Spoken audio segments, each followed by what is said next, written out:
Itu bermitra itu ya wis boncos juga wis. Posisi itu langsung rugi kalau nggak salah 5 juta atau 7 juta itu loh Mas. Lupa saya. Katanya kan pena fatteningi AEO 3 bulan sekali keluar margin segini. Tapi kan itu manisnya Mas, tapi kan prosesnya kan tidak semulus itu. Karena ikut mertua dan kandang ini juga habis 15 juta ini Mas dulu. Total ini 15 juta untuk kandangnya tok ini. Dan rugi karena posisi di sini saya kan menantu Mas ya. Jadi ada sesuatu pride ya, harga diri yang harus dipertahankan. Kita sebagai menantu bagaimana di mata seorang mertua itu tetap baiklah, tidak dianggap gagal gitu. Tapi yang paling utama itu ya bukan nominal uang sebenarnya Mas, tapi ya itu harga diri yang harus kita pertahankan lah sebagai seorang menantu. Awalnya untuk per bulan sampai sekarang itu permintaan itu rata-rata sekitar 300 sampai 400-an ekor lah untuk per bulan. Assalamualaikum warahmatullahi wabarakatuh. Perkenalkan, nama saya Faris Wildan. Saya owner dari Parikesit Farm yang berlokasi di Desa Sawo, Kecamatan Campur Darat, Kabupaten Tulungagung. Sekarang kebetulan posisi lagi di kandang, Mas. Ini populasi sekitar hampir 40-an. Tapi kalau dari kandang itu populasi hampir 120-an ekor. Karena posisi sekarang itu kan kandang di sini kandang transit, Mas. Jadi kita suplainya langsung ke peternak, bermitra lah dengan peternak. Kalau mitra sementara ini masih sekalian Kediri sama sebagian Mas, Malang bagian barat, Malang Barat. Ya kayak daerah itu loh Mas. Paduk mana itu? Yang daerah Silopuro itu loh Mas. Kesamben itu loh. Nggih. Karakates, daerah Karakates nggih.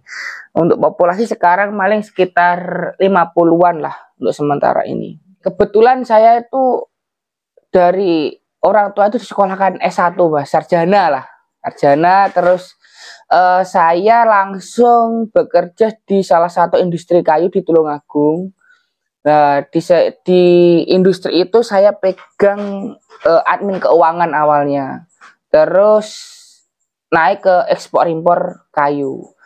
Nah, setelah pulang dari bekerja karena pengen cari kesibukan yang tidak terlalu ribet, akhirnya saya mencoba untuk berternak domba. Tapi awal-awal berternak domba itu ya Mas, posisinya itu juga tidak langsung mulus lah. Kalau historisnya dulu sebenarnya kalau beternak domba itu tidak sengaja karena diajak sama saudara om saya yang ada di salah satu di desa di Tulungagung itu untuk bermitra yang namanya penggemukan atau fattening domba. Dulu langsung masukkan populasi itu 60 ekor. 60 ekor. Pas pertama masukkan 60 ekor langsung rugi Mas. Rugi 11 juta awalnya.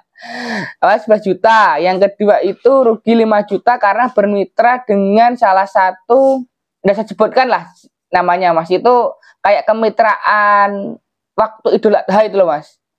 Nah, dari 60 ekor rugi itu ya tinggal sekitar 32 ekor dari 60 ekor karena untuk backup kembali ke 60 ekor itu sudah enggak bisa karena posisinya sudah rugi di awal.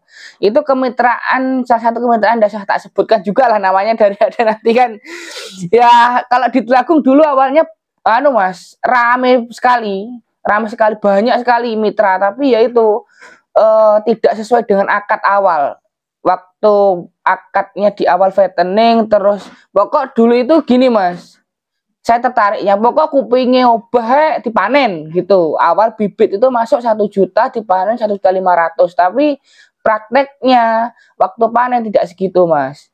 Akhirnya kita kan juga harus berpikir yang namanya cost operasional kita kan jalan terus untuk pemberian makan, perawatan, terus dengan jumlah domba yang awalnya tidak pernah pelihara domba langsung terjun 60 ekor itu kan juga posisi kan kadang chaos ndak wis berantakan wis. Akhirnya tak lempar ke salah satu temen kenalan yang itu awalnya dari Facebook Mas. Terus tak hubungi, mereka mau beli tapi sistemnya timbangan. Akhirnya tak compare dengan finish good-nya itu kayak semacam waktu panennya itu enggak cocok sama operasional. Akhirnya rugi 11 juta. Itu awalnya. Terus mencoba bangkit lagi, bermitra dengan salah satu platform kurban yang ada di Bogor, Jawa Barat. Itu bermitra itu ya wis boncos juga wis. Posisi itu langsung rugi kalau nggak salah 5 juta atau 7 juta itu loh Mas. Lupa saya. Nah, tapi karena posisi saya di sini itu Mas ya, menantu lah bahasanya, menantu. Sudah menikah ya Mas ya? Sudah, saya sudah menikah tahun 2018. Waktu awal domba itu berarti kandangnya di rumah? Di rumah langsung di sini Mas, di rumah mertua. Di tanah mertua, di tanahnya mertua. Di tanah mertua, terus coba untuk merintis. Nah, ternyata kan tidak semudah apa yang di bisnisnya itu tidak semudah apa yang dibicarakan orang-orang lah Mas. Katanya kan pena fattening AEO 3 bulan sekali keluar margin segini. Tapi kan itu manisnya Mas, tapi kan prosesnya kan tidak semulus itu. Karena ikut mertua dan kandang ini juga habis 15 juta ini Mas dulu. Total ini 15 juta. Untuk kandangnya tok ini 15 juta. Dan rugi karena posisi di sini saya kan menantu Mas ya. Jadi ada sesuatu pride lah, harga diri yang harus dipertahankan. Kita sebagai menantu bagaimana di mata seorang mertua itu tetap baiklah, tidak dianggap gagal gitu. Awalnya motivasi saya untuk tetap jalan di dunia domba itu awalnya itu. Karena yang pertama karena sudah jadi itu pembangunan 15 juta. Tapi yang paling utama itu ya bukan nominal uang sebenarnya Mas, tapi yaitu harga diri yang harus kita pertahankan lah sebagai seorang menantu. Awalnya. Jadi pride-nya itu lebih di situ Mas, bukan nominal angka berapa juta yang sudah kita masukkan ke bisnis ini bukan, tapi masalah harga diri. Terutama itu kalau saya Mas ya, karena posisi kan di sini saya sebagai menantu. Nah itu akhirnya berjalannya waktu saya mencoba untuk tetap survive di perdombaan. Saya akhirnya lari tetap ke fattening tapi dengan jumlah kas yang masih ada, yang totalnya sekitar 32 ekor. Terus bisa itu awal 32 ekor itu juga kita tidak mulus Mas. Maksudnya mulus dalam artian kita masih ada beberapa kenalan tapi bahasanya oknum lah yang tetap tidak bisa diajak kerjasama by bisnis lah. Contohnya kayak gini, Dodat kita beli timbangan oke, tapi setelah kita datang itu kita kan oper nota Mas timbangan itu. Jadi dari sana semisal 17 kilo, tapi sampai sini itu bobotnya 13 kilo Mas. Jadi susutnya 4 kilo lah. Itu teknis-teknis yang seperti itu kan awal-awal kita kan tidak tahu. Jadi kita coba pelajari itu terus bagaimana untuk meminimalisir resiko dan meningkatkan margin profitnya. Akhirnya kita kenal dengan beberapa orang yang benar-benar memang mereka itu bukan oknum, memang mencoba benar-benar peternak lah, saling kerjasama lah Mas, simbiosis mutualisme lah enaknya, jadi saling menguntungkan. Jadi kita ambil mereka, kita beli bibitnya, mereka ambil bibitnya, kita ambil. Itu berjalan sekitar 1 tahun lebih lah Mas, 1 tahunan lebih lah. Enggak sampai 1,5 tahun. Nah dari situ saya sudah tahu polanya. Dari situ saya mencoba untuk membangun mitra yang ada di Tulungagung. Fattening juga. Fattening itu total kapasitas tahun 2022 itu hampir 1000-an Mas. Karena permintaan pada waktu itu meskipun COVID, itu permintaan untuk daging domba itu masih banyak sekali. Nah, dari situ saya kirimnya ke Jawa Tengah, terus ke area beberapa kota Kediri, Pare itu relasi Mas. Terus saya mencoba bangkit mulai dari tahun 2018 sampai 2019 itu rugi. Akhirnya mencoba untuk survive bagaimana caranya tetap bisa bertahan di dunia domba. Akhirnya tahun 2020 2021 pertengahan itu saya juga sudah mulai membangun mitra karena sudah tahu polanya. Membangun mitra fattening awalnya, tapi alhamdulillah mereka juga sudah sampai sekarang tetap survive. Dan untuk per bulan sampai sekarang itu permintaan itu rata-rata sekitar 300 sampai 400-an ekor lah Mas, untuk per bulan itu 300 sampai 400 ekor. Lah ada kendala lagi Mas, karena posisinya tahun 2022 itu COVID, terus banyak penyakit kayak PMK, terus lato-lato yang sapi itu. Tapi dampaknya di domba itu tidak ada, tapi mereka yang beternak itu takut Mas. Akhirnya supply and demand masalah bibit itu kurang. Jadi permintaan untuk bibit tinggi sedangkan bibit tidak ada. Akhirnya tak putuskan 2023 kalau nggak salah itu bulan September tak putuskan beberapa mitra saya yang fattening itu tak arahkan ke breeding.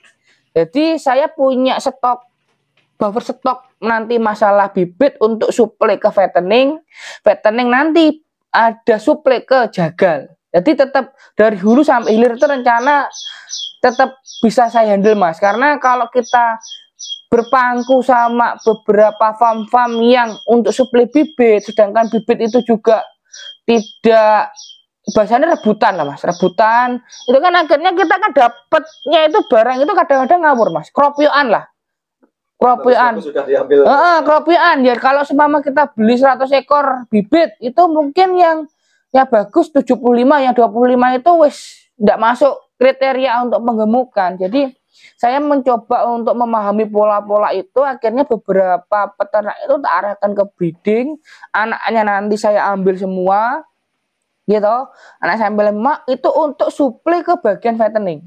Lah fattening nanti itu tak seleksi lagi Mas, masuk ke kandang sini tak seleksi lagi yang posturnya bagus untuk induk, itu tak siapkan penggemukan, tak siapkan untuk untuk breeding Mas, untuk hamilan kayak gini. Ini kan hamilan seleksi semua nih Mas. Yeah. Ini seleksi. Jadi yang nanti gemuk tak lempar lagi ke mitra breeding. Nanti yang jelek-jelek hasilnya, untuk yang jelek-jelek posturnya, maksudnya bukan hasilnya, posturnya nanti tak lempar langsung ke jagal. Gitu Mas. Jadi hulu sampai hilirnya coba tak tata ini Mas, biar nanti peternak juga enak. Saya juga ngondisikan dari bibit, terus persiapan doruan untuk siapan kawin, terus siapan untuk ke jagal itu semua sudah bisa lah. Saya by datanya ada lah Mas, gitu loh. Terkontrol. Ya untuk selanjutnya untuk masalah pakan nih Mas. Untuk masalah pakan dulu saya dengar-dengar di Parikesit Farm ini dulu sempat berguru. Iya Mas, karena posisinya dulu itu kita juga sudah, ya itu awal-awal itu tidak tahu Mas, pakan yang bagus untuk fattening itu seperti apa, terus kandungannya itu apa saja yang harus dicukupi nutrisinya, baik protein itu harus berapa persen, karbohidrat itu harus berapa, energinya harus berapa. Karena posisi saya itu berguru, tak pikir-pikir nanti itu lari ke sana ke sini kelamaan, akhirnya saya memutuskan untuk sekolah pakan Mas. Sekolah pakan itu untuk biar tahu pakan itu yang bagus itu seperti apa, terus kebutuhan nutrisi domba itu berapa persen untuk proteinnya, untuk energinya, terus untuk lemak kasarnya, serat kasarnya itu tahu. Nah karena saya itu tidak ada basic sama sekali Mas di perdombaan. Kalau jauh dari cerita itu, saya basicnya dulu SMK itu SMK perikanan, terus lulusan S1-nya manajemen, kerjanya di dunia perkayuan. Jadi tidak ada sama sekali basic di peternakan Mas. Jadi wis karena dia itu tadi awalnya tergiur dengan kemitraan fattening tadi, yang 1 juta bibit itu dipanen dengan harga 500, tergiur, pikirku 13 kali tak hitung-hitung 500 kali 60 ekor kan lumayan tuh Mas. Tapi matematika bisnis sama matematika real itu tidak bisa disamakan ternyata. Kalau di matematika real 1 tambah 1 kan 2, tapi kalau di bisnis 1 tambah 1 itu bisa minus, bisa lebih dari 2 malahan. Tergantung nanti kita manajemennya harus bagaimana. gitu.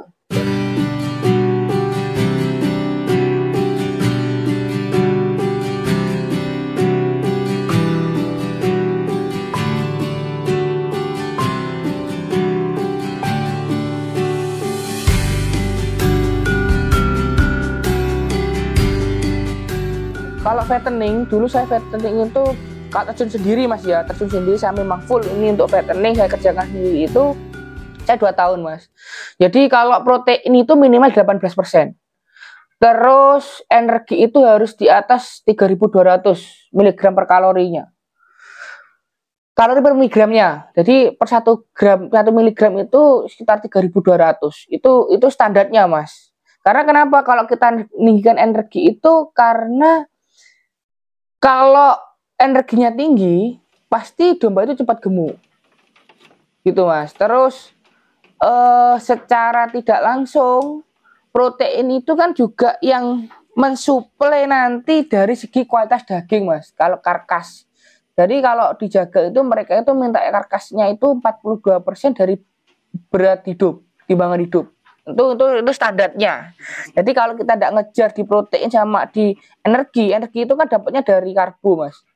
Contoh karbo itu kan dari jagung, terus kebi, terus polar itu biasanya saya pakainya itu sama kalau pas posisi ada yang karbo murah itu kayak ketela itu saya pakainya itu tambahnya itu. Tapi kalau protein saya pakainya BKK, DDGS, IGF, Kopra itu pakainya mas. Tapi kalau dari komposisi nanti next part selanjutnya aja mas. Jadi nanti kepanjangan masalahnya. Itu biar nanti masuk ke sub yang pakan gitu aja mas. Kalau saya berdirinya ini sekitar hampir 4 tahun mas. Hampir 4 tahun. Hampir 5 tahun lah dari 2019 bulan Agustus saya mas. Yang 2019 bulan Agustus, kalau 2019, 2020, 2021, 2022, ya 4 tahun lah, 4 tahun lebih sedikit lah. Nah, ya kalau sekarang itu mas, kalau itu saya boncos itu sekitar yang tak alami itu 2 tahunan mas, 2 tahunan karena posisi kan saya tidak punya mentor mas, jadi saya itu tidak punya mentor, akhirnya kan otodidak. Jadi lihat dari domba itu harus bagaimana, terus makannya gimana, sampai pernah itu selama 1 minggu itu saya di kandang mas malam itu mulai jam 8 malam sampai jam 12 malam. Saya pengen tahu perilaku domba itu kalau sudah habis pakan di palu pakan itu mereka ngapain. Gitu loh mas. Jadi saya tahu nanti harus ngapain itu mas. Akhirnya mereka itu tidak bisa kalau seumpama dalam satu kotak ini mas ya. Ini cuma diisi 2 atau 3 itu tidak bisa. Kalau fattening. Jadi kalau ukuran 1 meter 20 ke belakangnya ke sininya 2 meter itu harus full. Nggak bisa mereka punya setan untuk jalan ke sana ke sini nggak boleh karena posisinya itu kan mereka kan kalau gerak itu pasti mengeluarkan kalori. Energinya terbuang akhirnya yang seharusnya jadi daging nggak jadi daging mas. Itu akhirnya tak press. Terus untuk fattening itu saya nemukan sistem baru itu kalau posisi terik kayak gini antara jam 11 siang sampai jam 1 itu dari salah 1 jam itu pasti tak semprot mas, tak semprot air untuk dinginkan suhu badan biar mereka itu ndak ngosrong lah. Kalau bahasa Jawanya itu ngosrong. Kalau ngosrong itu kan mereka kan juga mengeluarkan energi tuh. Gila, itu nanti yang menyebabkan mereka tuh kurang lambat untuk gemuknya. Ya ini sudah lah mas, kalau dikatakan profit sama kalau kita diagram itu sudah mulai naik lah. Nah dari awalnya itu boncos sekarang ya alhamdulillah sudah mulai bisa dirasakan untuk keuntungannya gitu mas. Oke. Kalau pesan dari saya mas ya, khususnya kalau mau beternak domba yang pertama itu harus semangat dulu. Terus yang kedua tekun. Terus yang ketiga itu coba amati dan pelajari dulu. Karena tidak semua apa yang disampaikan itu kadang-kadang kan yang disampaikan cuma manisnya tok. Nah pahitnya itu kadang-kadang kan tidak disampaikan toh. Nah itu tetap harus diamati dan dipelajari. Untuk masalah semangat dan telaten itu yang paling utama kalau saya mas. Nanti kalau sudah semangat dan telaten pasti tahu nanti arahnya harus kemana gitu. Kalau pesan saya dari ownernya Parikesit Farm itu yang bisa saya sampaikan mungkin Mas, untuk teman-teman bagi pemula lah. Baik, untuk bagi pemula yang ingin bukan bermitra lah, konco ngarit dengan Parikesit Farm itu kami menyediakan bakalan penggemukan, terus buntingan, terus doruan siap kawin itu bisa Mas. Jadi kami sediakan nanti by telepon aja lah nanti ya, via WA nanti nomornya di 08564672217 yang berlokasi di Desa Sawu, Kecamatan Campur Darat, Kabupaten Tulungagung. Ya, terima kasih. Apabila ada salah-salah kata, saya mohon maaf yang sebesar-besarnya. Wassalamualaikum warahmatullahi wabarakatuh.